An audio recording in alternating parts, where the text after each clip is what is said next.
Quando concluiu seu pronunciamento no começo da semana sobre o coronavírus, na terça-feira, qual era o cenário político que Bolsonaro tinha contra si?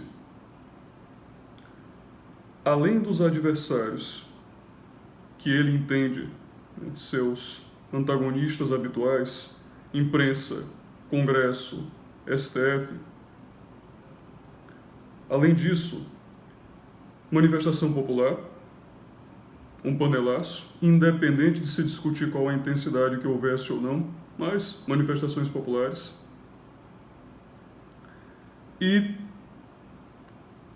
os governadores, que ele mesmo citou ou criticou, conforme se interprete, no seu pronunciamento. E diante disso ele tinha quais recursos? Porque a economia é fragilizada, uma pandemia vigente. Como ele sobreviveu?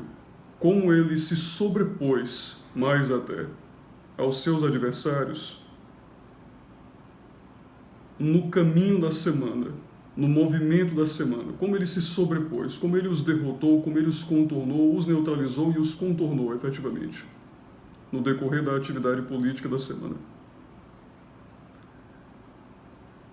Eu vou argumentar 3 razões fundamentais a esse resultado, a essa conclusão. Primeiro, a falta de popularidade dos seus adversários.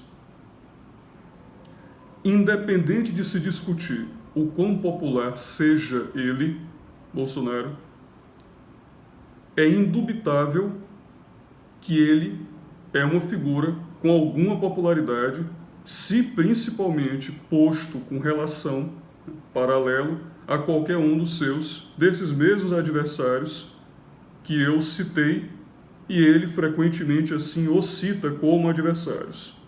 Não há manifestações populares favoráveis ao STF. Não há manifestações populares favoráveis ao Congresso. Não há manifestações populares, inclusive dentro dos estados, em relação a esses mesmos governadores, dentro dos próprios currais desses governadores, não se os vê com popularidade proporcional, guardada a proporção nação, Bolsonaro, estado, algum desses governadores, não se os vê como populares. Mesmo enfrentando algum panelaço, talvez seja sólido e incontestável concluir que as duas únicas figuras efetivamente populares, e também porque populares, dotadas também de impopularidade, porque detêm adversários, detêm antagonismo, no país são Bolsonaro e Lula. Esses adversários, aqueles que se apresentaram antagonistas naquele momento, nesta semana, a ele, não são indivíduos dotados de popularidade.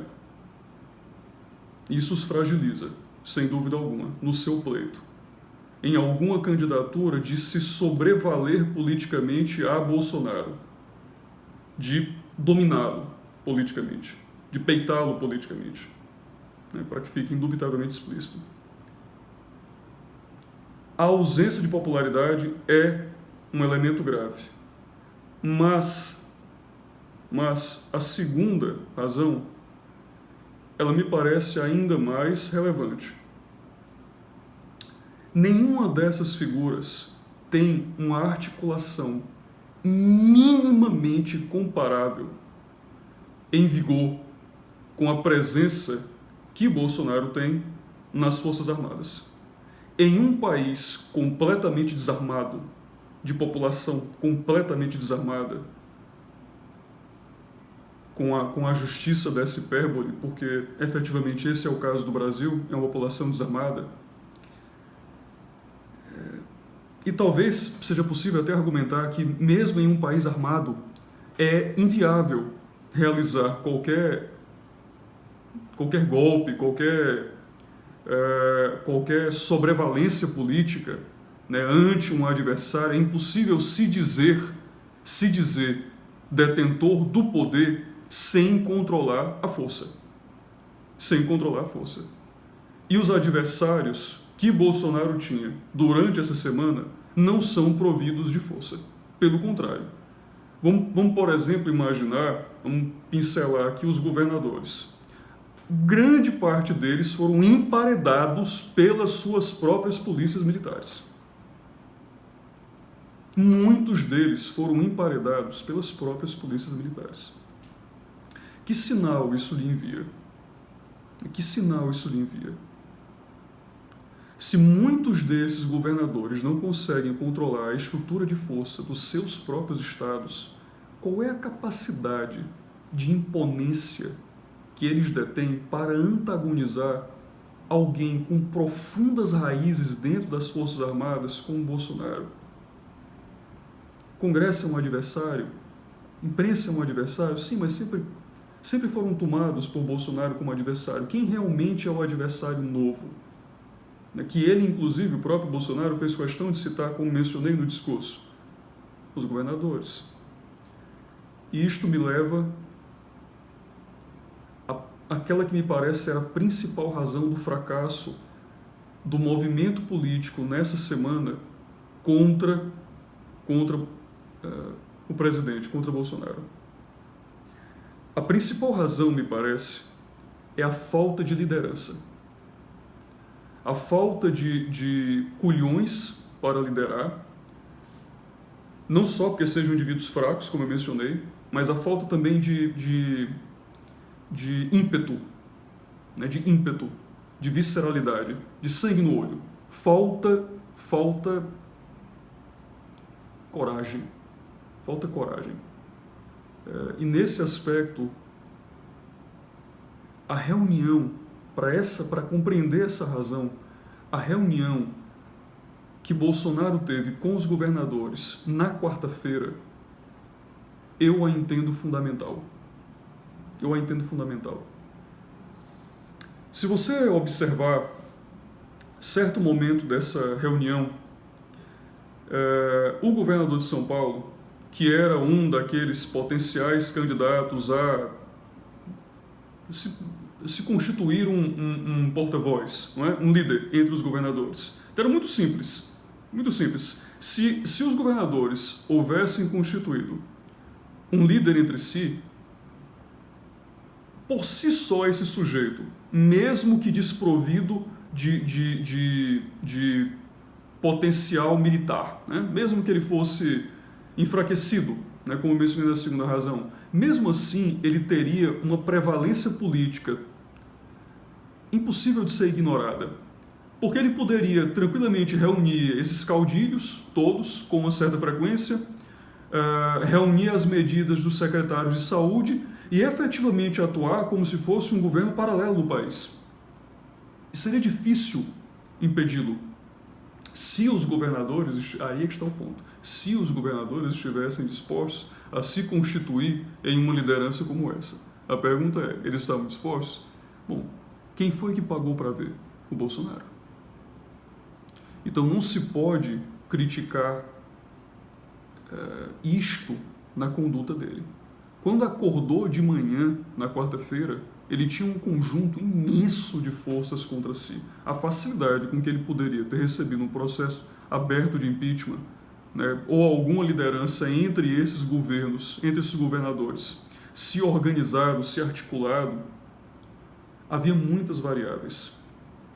Mas é interessante, na reunião fechada, na reunião com os governadores, né, foi uma reunião transmitida, aberta, você tem acesso à reunião. Nessa reunião ele foi criticado pelo governador de São Paulo. Depois de ser criticado pelo governador de São Paulo, ele o criticou. A parte mais relevante não é, me parece, o fato deles trocarem, né, ofensas. Isso é secundário. O interessante é que ao final da crítica que ele fez ao governador de São Paulo, ele ele deslegitimou o governador como porta-voz. Ele abertamente, na reunião, disse, inclusive, eu quero explicitar, não disse com essas palavras, mas independente de qual seja a qualidade do discurso que ele utilizou, o que interessa é a mensagem. Ele disse, olha, eu não lhe reconheço como porta-voz, eu não reconheço a sua autoridade como porta-voz dos outros governadores.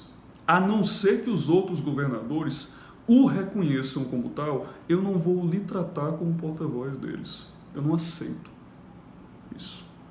Eu não lhe tratarei dessa forma. Naquele momento, ele pagou para ver. Se os outros governadores, no exato instante, tivessem levantado sua mãozinha e dito, mas eu o reconheço como meu porta-voz, eu o autorizo a falar desse modo. Mas eles não fizeram isso. Ele poderia ter caído ali mesmo. Ali mesmo ele poderia ter caído, mas ele não caiu. Ele não caiu por quê? Porque ficou claro que os outros governadores entregaram o governador de São Paulo. Naquele momento ele foi aniquilado em sua eventual pretensão de liderá-los. Mas o risco que Bolsonaro correu não pode ser ignorado. Ele pagou para ver. Ele jogou tudo ou nada naquela exata reunião. Por isso eu acho, considero e argumentaria esse ser o elemento principal para o resultado na quinta-feira e sexta-feira, o resultado político que foi aferido, dada a neutralização total, a divisão desses caudilhos, a divisão dos governadores, a desorganização dos governadores, a falta de popularidade dos adversários e sua fraqueza, sua fragilidade, esses elementos reunidos os condenaram. É possível, inclusive, perceber isso pela reação que Bolsonaro já tinha ao criticar a imprensa na quinta-feira pela manhã. O sorriso que ele tinha no rosto já entregava a consciência da vitória. Isso era muito claro. Basta você observar as entrevistas dadas na manhã da quarta e compará-las com a manhã da quinta. É outra realidade. O indivíduo já sente. Você pode questionar que ele tenha sido apressado ao tomar aquela conduta, a qual eu me referi na reunião dos governadores, que ele tenha sido assodado, você pode dizer que foi coragem, ou você pode descrever como for. O fato é que foi eficaz. Foi eficaz. Ele peitou o governador de São Paulo na reunião e o governador de São Paulo não teve outra conduta, não teve outro resultado senão arregar. Naquele momento ele foi aniquilado. Ali, naquela ocasião, acabou qualquer chance de haver uma liderança conformada neste momento, durante esta batalha. A guerra é mais longa, outras coisas, outras variáveis podem surgir, mas certamente esta batalha foi vencida, pelo grupo político do Bolsonaro, pela iniciativa política do Bolsonaro. E é muito sensível, notar isso pela reação, de todos, que na quarta-feira perguntavam que horas hoje ele vai cair. Mas na quinta-feira, pasmos, como que se entreolhando, estavam a indagar como ele não caiu. Essa é a resposta.